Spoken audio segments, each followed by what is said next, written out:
નમસ્કાર દર્શક મિત્રો, આપ જોઈ રહ્યા છો VTV ન્યૂઝ ગુજરાતી. હું છું અંકુર રાવલ. જીવનમાં પ્રેમ અને જ્ઞાનનું ખૂબ મહત્વ છે, પણ પ્રેમ કરતા જ્ઞાનનું સવિશેષ મહત્વ હોય છે. વર્ષો પહેલા એક વિદ્વાન બ્રાહ્મણોએ આ વિચાર અને તેમના પ્રયત્નોથી મધવાસ તીર્થભૂમિને વિદ્યાભૂમિ બનાવી હતી. પવિત્ર મહીસાગર નદીના તટ પર આવેલા આ મધવાસમાં 500 થી વધારે વર્ષ જૂનું માધેશ્વર મહાદેવનું મંદિર આવેલું છે. આ મંદિરનો ઇતિહાસ પાંડવ કાળ સાથે જોડાયેલો છે. આજે દેવ દર્શનમાં મહાદેવજીના દર્શન કરી જાણીશું મંદિરનો સુવર્ણ ઇતિહાસ.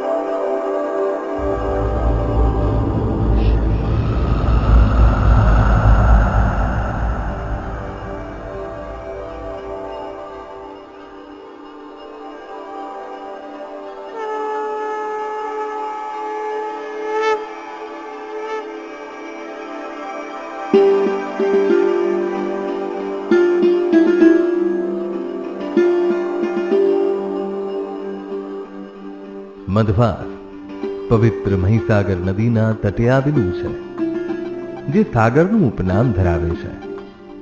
મધવાસ ગામની સ્થાપના અંગે એવી માન્યતા છે કે અહીં મધુ નામના દૈત્યએ તપ કરેલું અને ભગવાન શિવને પ્રસન્ન કરવા માટે એક શિવલિંગની સ્થાપના કરી હતી, જે આજે માધેશ્વર મહાદેવના નામથી પૂજાય છે.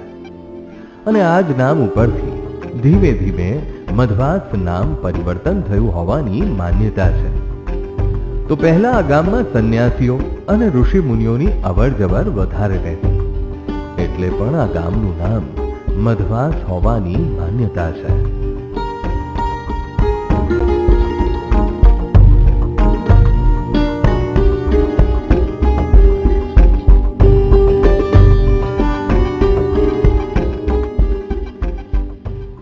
મધવાસ ગામ એ જૂનું કાશી કહેવામાં આવે છે અને પવિત્ર ભૂમિ કહેવામાં આવે છે.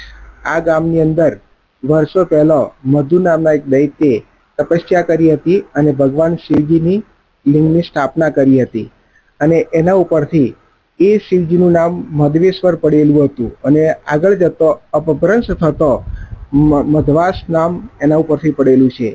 મધવાસની અંદર ક્ષત્રિય બ્રાહ્મણો સૌ પ્રથમ આવેલા, અને એ બ્રાહ્મણોએ આ ભૂમિ ઉપર તપ કરીને મધવાસની ભૂમિને પવિત્ર બનાવી હતી.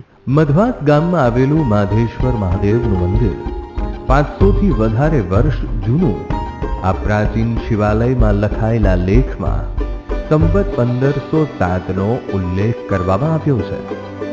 એટલે આ મંદિર અંદાજિત 574 વર્ષ પહેલાનું હોવાનું માનવામાં આવે છે. અને તેનો મહિમા એ જ છે કે જે સાચા હૃદયથી અહીં પ્રાર્થના કરે છે તેનું ધાર્યું કામ અહીં થાય છે, જેના અનેક પુરાવાઓ આજે પણ છે. ગુજરાતભરમાંથી બ્રાહ્મણો પૂજા માટે અહીં મહીસાગર નદીના તટે મધવાસ ગામે આવે છે.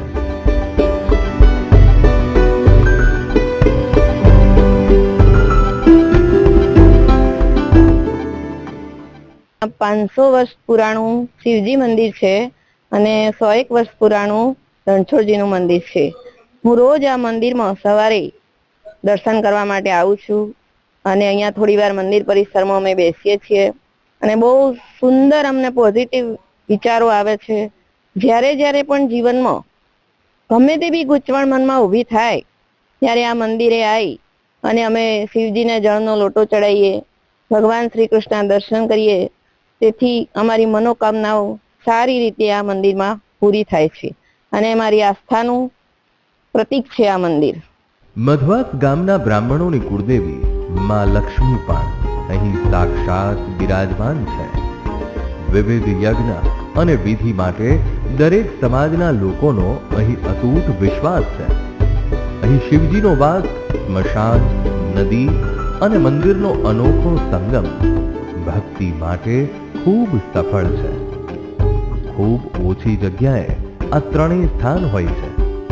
અહીંયા સંયોગ થાય છે એ સૌ ભક્તો માટે ભાગ્યના દરવાજા માનવામાં આવે છે.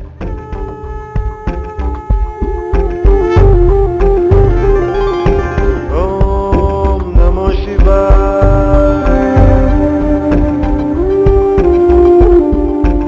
ઓમ નમો શિવાય.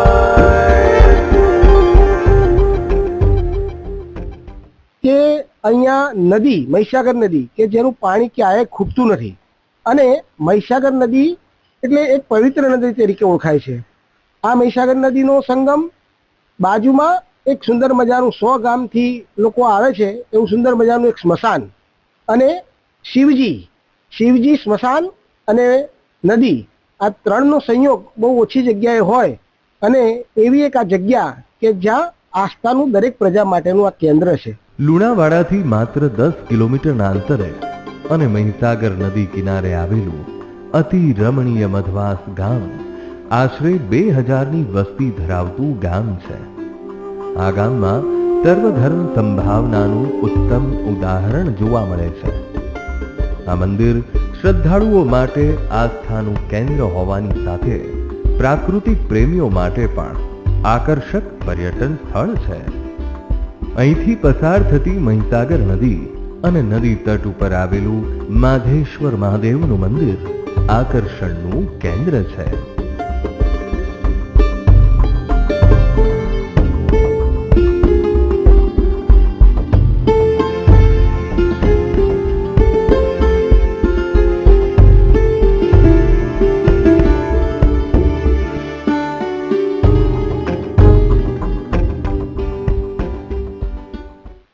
અહીંયા દર વર્ષે શિવરાત્રી અને જન્માષ્ટમીના દિવસે મોટા મોટા મેળા ભરાય છે.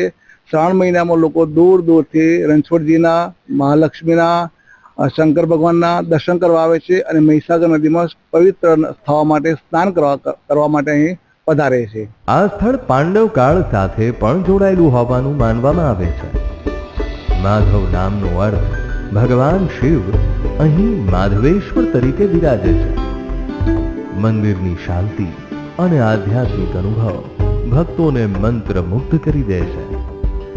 ચારે બાજુ જંગલ, વચ્ચે નદી અને લીલી હરિયાળીની હારમાળા વચ્ચે આવેલું આ મધવાસ ગામ ચોમાસા દરમિયાન અતિ રમણીય લાગે છે. ઓમ નમો શિવાય.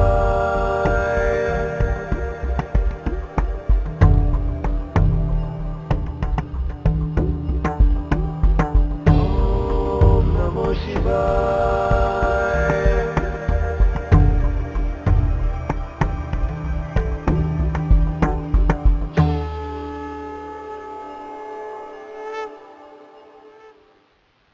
હું રિટાયર્ડ શિક્ષક છું. કેટલા વર્ષોથી હું બહાર જોબ કરતી હતી. હાલમાં હું વરસથી અહીંયા આવી છું. પણ મને આ મંદિર પ્રત્યે અને શિવજીના ભગવાન પ્રત્યે મને એટલી શ્રદ્ધા છે કે હું અહીંયા આવીને રોજ ભગવાનને નમસ્કાર કરું છું, દર્શન કરું છું અને મારા મનમાં કોઈ પણ વિચારો આવે કે મને એમ થાય કે મને કોઈ બી કષ્ટ છે, હું અહીંયા આવીને હું સાધના કરું છું અને ભગવાનજીના દર્શન કરું છું. મંદિર પરિસરમાં ભગવાન રણછોડરાયનું પ્રાચીન મંદિર આવેલું છે. ગ્રામવાસીઓ નિયમિત મંદિરે આવી ભોળાનાથના દર્શન કરી અનોખી આધ્યાત્મિક શક્તિ અને શાંતિની અનુભૂતિ મેળવે છે. આ જ પરિસરમાં પટેલ સમાજના કુળદેવી મા અન્નપૂર્ણા માતાનું 52 ગામનું સંયુક્ત મંદિર, હનુમાન દાદાનું અને શનિ મહારાજનું મંદિર પણ બનાવવામાં આવેલું છે.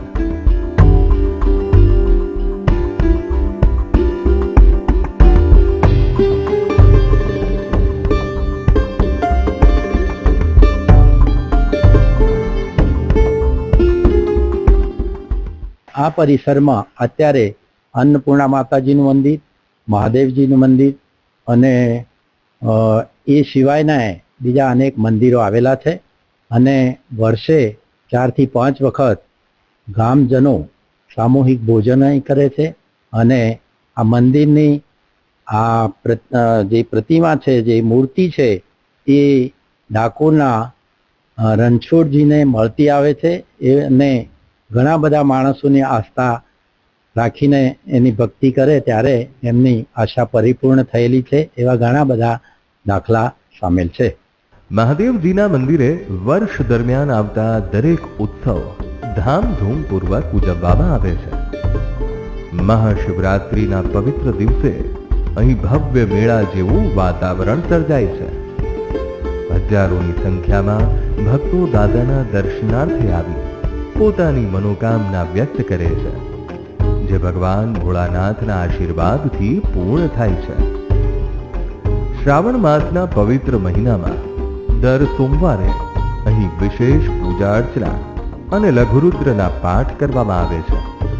ભગવાન માધેશ્વર મહાદેવને એક લોટો જળ ચડાવવાથી સર્વ કષ્ટ સર્વ દુઃખો દૂર થાય છે અને મનોકામના પૂર્ણ થાય છે.